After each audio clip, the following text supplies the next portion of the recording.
Kita beralih ke informasi lainnya, Saudara. Hidup dengan keterbatasan penglihatan tidaklah mudah.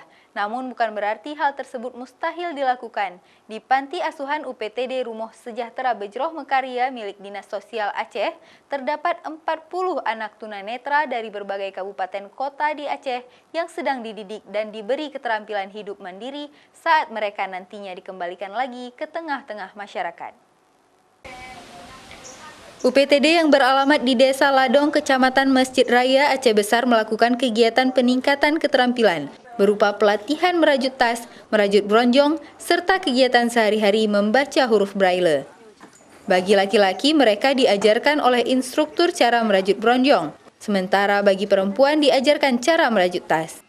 Sementara itu, anak-anak binaan lainnya pada jadwal yang sama sedang belajar huruf menulis dan membaca huruf Braille. Hasil karya anak-anak binaan UPTD RSBM telah banyak didistribusikan untuk dijual ke pasar maupun dijual saat ada pameran yang diikuti oleh Dinas Sosial Aceh, baik tingkat lokal maupun nasional.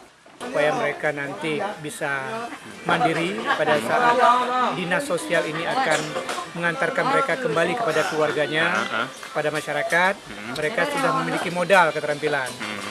Jadi yang kira-kira modal itu adalah modal yang nilai jual terhadap mereka sendiri. Sangat senang. Kenapa senang? Karena di sini banyak kegiatan, belajar, dan insya Allah udah bisa tulis Braille, membaca, buat tas, buat bunga. RSBM pada intinya hanya menampung disabilitas tunanetra dari keluarga tidak mampu untuk dididik dan dilatih keterampilan oleh instruktur yang sudah berpengalaman di bidangnya. Harapannya mereka nantinya mampu hidup mandiri saat kembali ke keluarga dan masyarakat. Syahril, Kompas TV, Aceh Besar.